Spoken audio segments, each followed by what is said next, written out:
Undeniably the illest cat around. Bros Talk MMA. This is Props and Parlays with my co-host. Cesar Marin, the legend. How's everybody doing tonight? We're here to get paid, y'all. Yes, indeed. Yes, indeed.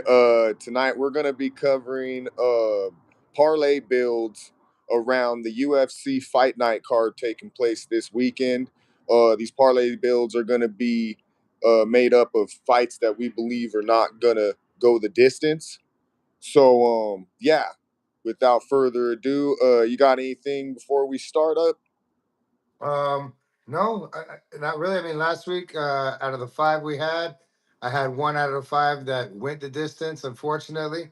So we're looking to go 5 out of 5 again this week, in my opinion. So yeah, Yeah, let's go.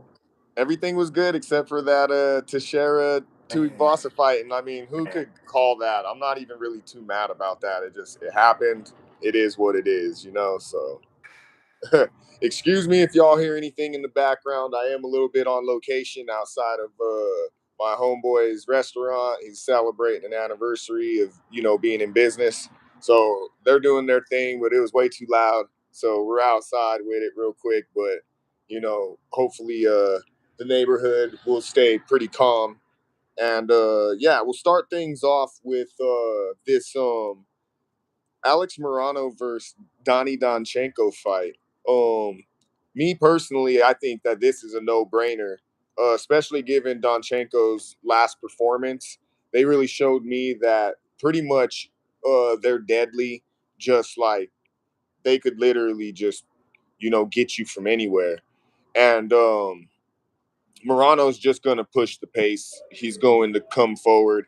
He's going to bring the fight to Donchenko. So I just feel like they're bound to not go the distance in this one. But what are your thoughts? I completely agree. I feel like Don Checo is going to win this fight. I feel like it's going to be a KO. But in the event that Don Checo gets knocked out, we still win. So that's the good. That's the beauty of why we bet it this way. But yeah, I do feel like it's not going to go the distance at all. Maybe Oh, maybe not even into the third round. So got you. All right, let's see here. Moving on, we have Michal Oleksiejczuk going up against Mark Andre Barrio. This is another one. It's kind of the same thing. It's like Oleksiejczuk's definitely going to be looking to take Barrio's head off, and Barrio, he's going to, he's not afraid of this guy. He's going to push the pace. He might be a little bit more measured, a little bit more technical, but he's not, going to shy away, even possibly from a firefight. So this could, be one of those things where Michal gasses late in the fight or Barrio gets clipped early on or at any point. So, what are your thoughts on this one? that they're both bangers. You look at the majority of their fights that they've won. It's I think 11 by KO for Barrio, and I want to say like maybe 13 for the guy that we're picking to win. But yeah, I can't say his name, man. I don't want to butcher his name. But yeah, the Polish guy who came out with the awesome headgear. That's who we're going for. But no, honestly, they're bangers. They want to stand up and throw, um, and that's what's going to happen. This again, I don't see this one making it into the third round at all. Definitely. Moving on to another bout that we have in this lineup. We have Jalton Almeida going up against Rizvan Kuniev. For me personally, yeah, I just don't see this fight going the distance with Jalton Almeida's grappling prowess or, Rizvan, even though they somewhat got fraud checked in their last fight, somewhat, it was a splitty with Curtis Blades. So who knows? It's not to say that they don't got something to offer, but I think that they're going to be more so trying to strike. So I think that out of probably everything that we're going to talk about, maybe this one's a little bit, spooky. It could get Mhm. boring, especially if Jalton Almeida decides to just keep going the pace that he's been going, which is just uh, grappling to control and thinking that just basically burning clock and laying and praying is going to get him somewhere. But given his last, performance against Volkov. I think UFC and judges are going to be wanting to look for him to open up some ground and pound more so, or just get a little more violent when he's in those dominant grappling positions. So I think that there's potential here for them to, have a finish in this one. I'd say so, but me personally, I think that maybe out of everything we talk about tonight, this might be the most spooky, given even last week's heavyweight performance. So, what are your thoughts on this? I understand your hesitation because Almeida does have that propensity to when he feels like the guy's gonna rock him or the guy might offer him a challenge. Like you said, he'll hug up, he'll sprawl, take it to the ground, and he'll grapple for control, not necessarily submit. Now he does have submissions. I want to say his last submission was 2024.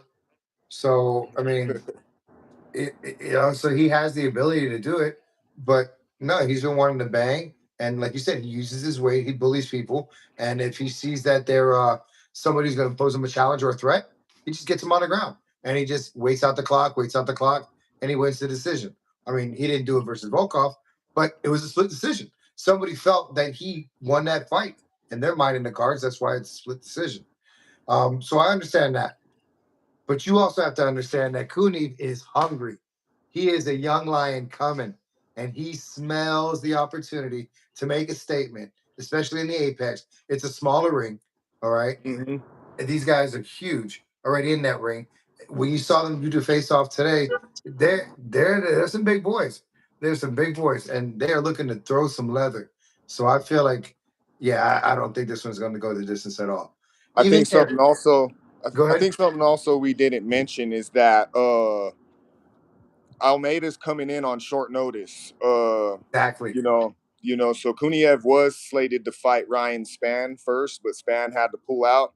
A fight that I think Kuniev could have won, but once they made the switch up to Almeida, even though it's short notice, I do feel like Almeida is just basically just trying to stay active, trying to get the bad taste out of his mouth from that last performance, and like I said, possibly at least give himself an opportunity to show that he's a lot more violent than just holding dudes down and just being dominant in the grappling. So that is something to note, that this also is potentially a less conditioned Almeida, but me personally, I think he's just as deadly as if he had a full camp, even given his opponent. Okay. You got to understand the type of wrestler or the type of fighter that Ryan Span is. Now, I'm just gonna. I am not. When I say this comparison, I am not saying that Ryan Span is Almeida, but I'm saying that their fight styles are similar. Uh, Span has the ability to submit. He's won. I want to say what, two out of his last five fights, he's won by submission. Yeah, uh, he's lost because he threw his chin out there, but he has the same ability to ride out a win, grind it out to a split decision. Um, so I think he's ready for that. I think his camp prepared him for that. I think his coaches trained him for that. So yeah, I can't understand why Kunev is a underdog in this one. okay, okay. Um, One that you were interested to get my opinion on, a fight that I'm interested in seeing how it pans out, and actually I'm pretty confident that it doesn't go to the cards, is Nikolay Veretnikov going up against Nico Price. Me Yes. personally, I think that it's a setup fight, to be totally honest. Veretnikov, he also had a different opponent.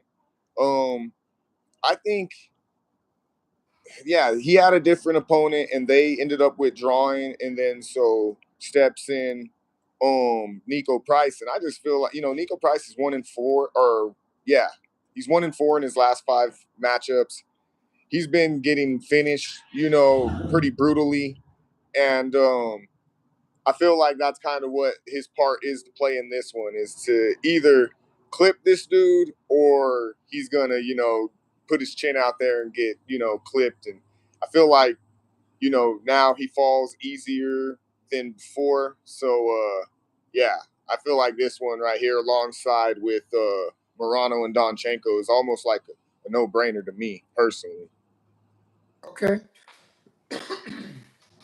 You're starting to make it make sense to me. You are starting to make it make sense to me. I mean, I might be Varetnikov. one that I consider adding into the parlay. I wasn't originally looking. Look, the way I looked at it, I felt like this card. I felt like this one was going to go to the cards, only because of the infrequency in which Price fights. I think he's coming in off an injury and a long time off. We got uh our other guy, man, the Gladiator. He fought in October of 2025. So what's he had? Maybe three months to really get ready for this after injury from the fight. So I mean, Mhm. I don't know. I felt like it might be going to the cards, but the way you're spinning it, the Gladiator's a lot more hungry. Not more hungry, but he's a lot more fresh. He's been in the rhythm. He just came out of a fight and he was successful. So yeah. I think also just he's just going to be the more aggressive fight. He's going to push the pace, and Nico Price is going to meet him right there in the middle. So I just feel like someone's destined to put the other down. Right. It's bound to happen, in my opinion, personally. Okay. Uh, I'll consider that one. okay. Moving on to we got Dustin Jacoby versus Julius Walker. Yeah, I can definitely see why this one would be one to not go the distance. Jacoby, he's older. Julius Walker, I feel like, is definitely going to push the pace, even though I think even at this point, Walker may still be the underdog in going into this fight. Mhm. But and he's shown that like he still has some cardio things to shore up. He's evolving. He's super young. Yeah, he's real Which is raw. He's real raw. which is what's gonna play into Jacoby's favor. Yes. Who is on a 2-fight win streak, knocking out guys, and prospect guys. Um, Big, imposing dudes like Vitor Petrino and stuff like that. So I understand how this could actually be a true test for Walker, but I feel like Jacoby, in my opinion, the probability of it going to the cards lies more in his favor. Whereas with Walker, I think that if he can get on him early and really, push the pace without gassing, he can get him out of there. But what are your thoughts on this one? I felt quite the opposite. I feel like Jacoby this is his fight to win. I feel like Jacoby's probably going to win by KO on this one. And I think the only way that Walker's going to win this is he's going to have to take this fight. He's going to have to take this fight. So he's either going to have to make Jacoby tap or he's going to have to knock him out. And Walker's Okay. shown that ability. He's shown that ability to be able to submit people in the past. So he has the ground game. Like you said, it's getting better. And you question the kind of opponents that he's fought, but still, I mean, he's shown that he can do it. Yeah. So I think this is not going to go the distance. I feel like Jacoby's going to take this one, but either way, that's the great thing about the way we bet these. If your guy knocks my guy out and my guy knocks your guy out, somebody still gets knocked out. So Yeah. we're winning. Yeah. It's a win-win. Yep. All right, moving on to what you had last in the lineup, which was the only one that had plus money on it. This is Amir Albazi going up against Kyoji Horiguchi. Um, yeah, I see this one definitely the finishing probability being in Horiguchi's favor more so, just because they're more active, definitely well rounded. Whereas Albazi, they just have a lot of time off in between fights Yeah. and stuff going on outside the cage health wise and stuff. So I feel like Horiguchi could get this one done, but this one might be, I guess, on the outside of the Almeida Kuniev. This is probably the only other one that I could see being a little bit spooky for me. I could see it possibly going to the cards, but that I think would be more so if Albazi is able to make it competitive. If if if he's gotten his hands up, then maybe he can make this a little more competitive. But I feel like he leans into the grappling more so, and Kyoji, he he's just super well rounded. So I think that Kyoji's kind of got some beat everywhere, so he should be able to get a finish. But possibility that these guys could go to the cards in 3 rounds. What are your thoughts? Impossible. Ain't possible. Possible that it's going to go all the 3 rounds. Like, come on, Okay. man. Look at who we're talking about. Horiguchi's got 35 fights under his belt. 35 fights. Even if you take a quarter of those, a third of those fights, and say, those weren't against sub-caliber people, that's still, 11 fights that he's fought against solid contending people and won. So I don't know, man. I think this guy's seen a lot. He might be battle tested, but you're fighting at 135. All right, you're not fighting at 215. You're going to be able to be durable, and these guys have a motor. They run, so I think Horiguchi's going to find a way to submit this guy. I really do. I'd be surprised if he knocks him out. I highly doubt that. But yeah, I don't see Horiguchi being presented with a situation that he hasn't seen already, especially by this caliber of a fighter that he's fighting. Yeah, I agree with you. Kind of the same sentiment you gave me on one of the other fights is like, okay, you're making me a believer for sure, for sure. Let's see here, a couple outliers that I wanted to talk about in terms of this card. I had Kong Wong going up against Eduardo Mora. It's Kong Tong, okay? Yeah, you're right. My bad. With a T. Yeah, Kong Tong. I had her going up against Eduardo Mora. They both ended up coming in overweight. They agreed on just both being overweight, so it offset them getting penalized for their purses, which I thought was kind of cool. But I do see a world where Kong Tong could just lay some hands on Mora, and that's that. And then I could also see possibly only early in the fight could Mora potentially, get Wong to the ground or Tong and, get her out of there with some dominant grappling. But I just don't see that happening. This is an outlier for a reason because it's just, you never know. And I'm just not that confident in it. But if I wanted to spice things up, I definitely would throw that one in there just with a little less change on it. Okay. Yeah. Any thoughts, or you're like, nah, I'm good? I'm thinking, you hear me before you see me, because I got Kong Tong in the trunk. King Tong, Kong Tong, Kong Tong, Tong. Yeah. Pulling out the Let me old just be school saying banger this right shit during the there. fight. Kong Tong, Tong, Tong, Kong, Tong, Kong, Tong. Kong, Kong, Kong, Kong, Kong, Kong, Kong, Kong, Kong. Yeah.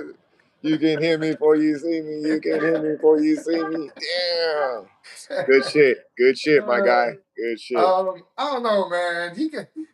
No, I don't know.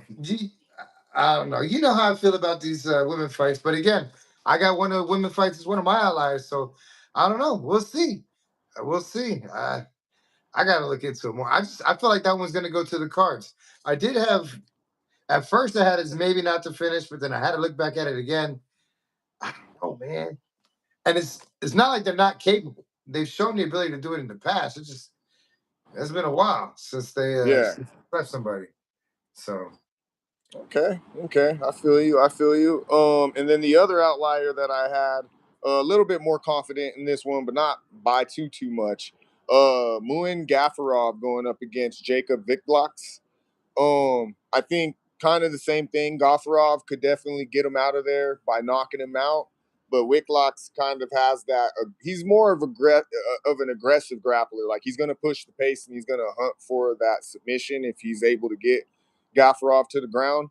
But there is just a possibility of Gafarov being able to, I guess, like stuff those takedowns and then basically just piece them up and maybe not be able to go hard enough to put them all the way away, but but maybe just punish him for 3 rounds. So that's why it's an outlier, but I do see some finishing potential in this fight. yeah, I feel like Wicklachik or Wicklax. Yeah. Yeah, I got it. It's like Vic Locks, Okay, apparently. That's how I hear him say Okay. it. Yeah. Yeah. So I have him to win. I have a separate card. I have a separate Me lineup where he's too. going to win.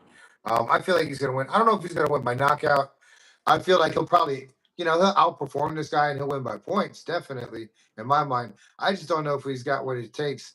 You got to remember, on this fight card, I want to say about 6 of these, well, if you include the females, I want to say about 8 of these fighters are under 150 pounds. You know, Mm-hmm. the majority of them are flyweight fights, and you got the women fights. I Yeah. mean, shit. This next one I'm gonna tell you, these girls weigh pretty much about as much as some of the 4 of the guys fights. They weighing in Yeah. at 135. These chicks ready to bang. So I mean, and that's the other reason why I didn't really feel that strongly about the Kong Tong Moore fight. These girls are 115 pounds soaking wet. So like, I don't know. Yeah. No, you're right. You're right. Um, what was I gonna say? Real quick, shouts out to the chat. We got Pop Reyes in there. We got Storm Bear. We got my bro host extraordinaire, Ray Bucks in the building. Fresh off of them push-ups, looking swole. I was gonna say some of y'all was gonna wake up sore today.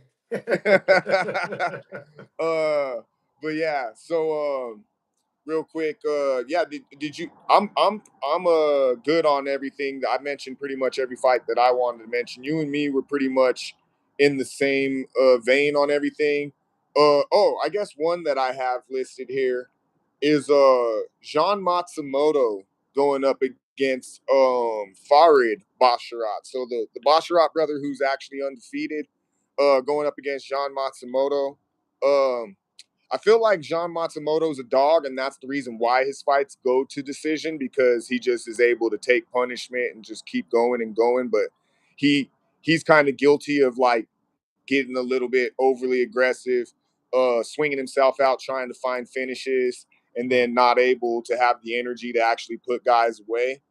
Whereas Basharat, he has all the tools, but he is a fight manager mostly. He's definitely more of a grappler, and so I feel like he could find the finish, but he's also good with just taking it to decision and just being the better and or more dominant fighter over 3 rounds. So I don't know. I think this one has potential, but you know, I would say out of these last few fights that we've talked about, I'm more confident in this one than any of those last few that I talked about. Okay, well, I'm glad you feel that way. Um, I don't know, man. I feel like both Bostrots. If I were gonna put a bet in, I would put both Bostrot fights to go over 1.5 rounds. I feel Okay, like I mean, yeah, they got to show me something. They got to show me something. I feel more confident in these 2 other fights not to go the distance than those Bostrot fights to go the distance. The Segula fight versus Cacheta, and I don't like to bet that first. It. I have a thing I don't like, so I put that one on the separate one. I put that one on yeah, the $2 bet slip. that's So the that way, spiciest of them all. yeah, it's crazy, but I feel like she's gonna sleep her. I mean, Zombie can eat the punches. I feel like if Segula doesn't knock her out in those first 2 rounds, she's fucked because Zombie just knows how to eat it. She knows how to outlast. She's a Yep. she's a cockroach. No offense, but she knows how to survive. And I Yeah, mean, these girls are big, man. So I feel like it's not gonna go the distance. I feel like that was probably that's one of my ones that's not gonna go the distance. Segula is going to be height smaller. I mean, it's a smaller cage. That she doesn't have anywhere to run, so she's either going to have to put up or start shooting, and she doesn't shoot. So for what sure. do you think about the only 5 round fight on this card? What do you think about that? I feel like with the main event, same kind of situation where both guys possess all the tools to be able to finish one another, but Bautista is very comfortable with just being more so of a fight manager, just being the better fighter, getting ahead out on points and piecing you up, over 3 to 5 rounds. Yeah. whereas, whereas, whereas, uh, Oliveira, I mean, he's live to finish this dude anytime. It's just that I don't know. I think this is kind of a big step up in competition, and Oliveira's kind of, I'm not going to say one dimensional, but he definitely he's going to be looking for the knockout throughout the entire fight, and if he's not able to get it early, then I just feel like it plays more so and more so and more so into Bautista's hands, and we're either going to see Bautista take it to the cards, or Oliveira eventually gets tired as the fight goes on, especially in rounds 4 and 5, and then maybe Bautista's able to open up on him and just put him away then. But because I picked Bautista in this fight, I just assume this is probably going to go to the cards. Yeah, I think I had Oliveira in my $2 wild lineup with Segula to get the KO, but I feel like now that you're talking about it, I'm thinking in my mind how Oliveira is, and you're right. Oliveira he's not traditional. He's not orthodox with his stance. He's not orthodox with his hands. He keeps him kind of low. He loops with his punches sometimes. I mean, and it works for him. It's worked for him so far, but Yeah, but I don't know if it's going to work for him in a 5 round fight. When he gets gassed, you go for what you know. I mean, this dude, he cut 32 kilos, 32 yeah. kilos in his fight Week camp. of, So, I mean, like that's a week of, lot to go yeah, 5 rounds. I mean, granted, he probably put on weight after weigh-ins today. He's probably carving up, drinking up a bunch of water. But seriously, how much is he going to put on within a 20, like what, 20 pounds, maybe 15 pounds? yeah, So, and that you haven't been training with that 15, 20 pounds. So I don't know. It's just that yeah. big weight cut is what scares me. I could see Batista having the speed advantage, and then also just even in those 3 round fights where he's won by decision, it was because he got out ahead early. He definitely isn't winning those third rounds Right. unless like he's having to outdog his opponent who's like equally tired. But he's definitely wearing it, by the time it goes to the cards. So it's like I just feel like Oliveira just not once again not you know talented and live to end the fight at any time, super dangerous. But like I said, he tends to get into a place where if he's not able to find that perfect shot, the volume starts to go down. He only gets more tired as the fight goes on, and then it sort of turns one dimensional at that point, in my opinion, with all due respect. I mean, I feel like if it gets late into the rounds, and if he's got the weight on him, he's going to have to use it and bully him. And he's going to have to submit Batista. I mean, if he feels that he can't knock him out on the hands in those first 2, 3 rounds, you think he's going to have the gas tank to do it in the fourth and the fifth round? So I think he's going to have to smother him, and he's going to have to look for he's going to have to look for a submission. That's Uh, that's I, the only way I see that happening for him.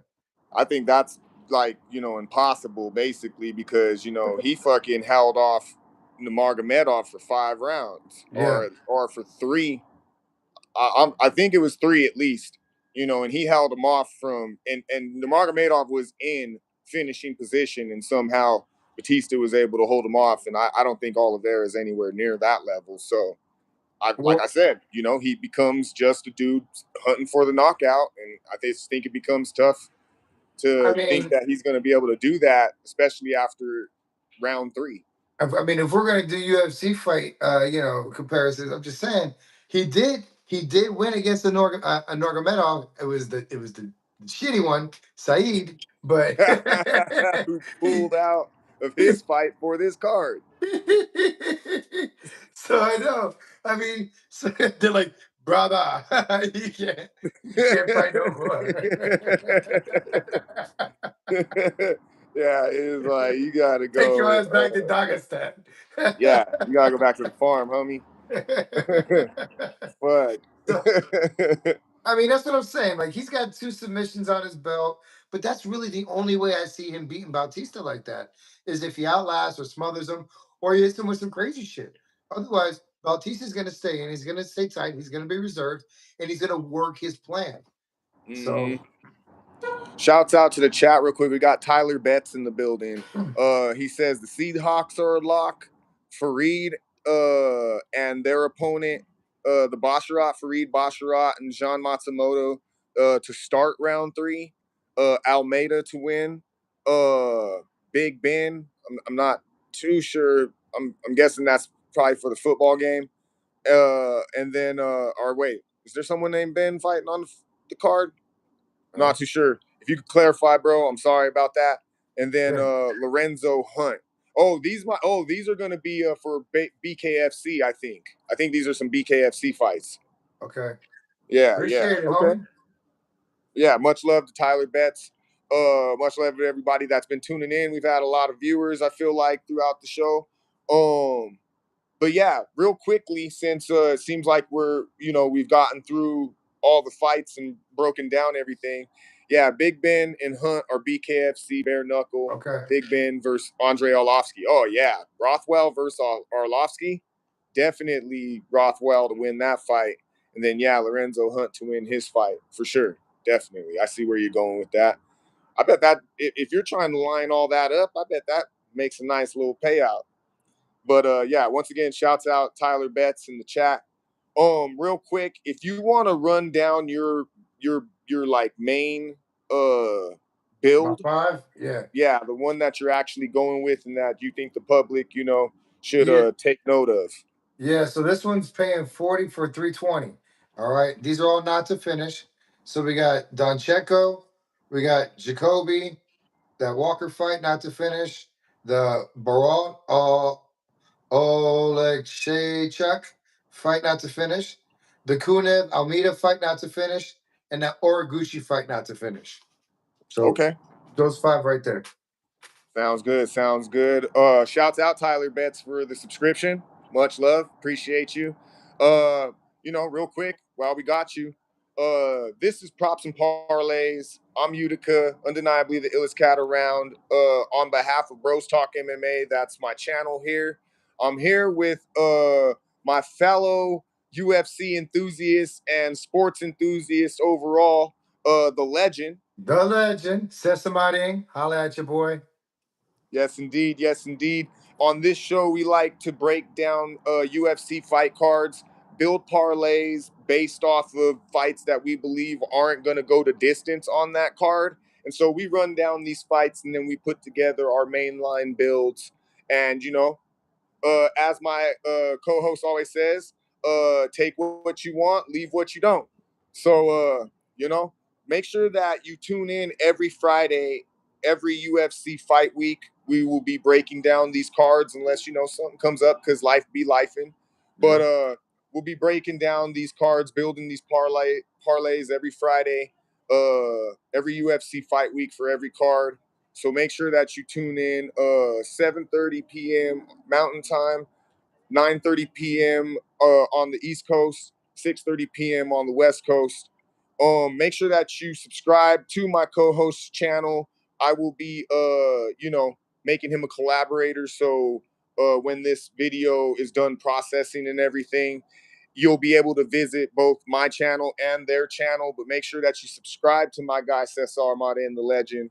Once again, he does parlay builds on multiple sports, not just UFC.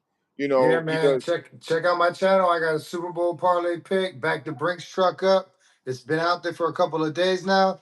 I got 3 picks on there. 2 of them are on Hard Rock. 1 of them's on Prize Pick.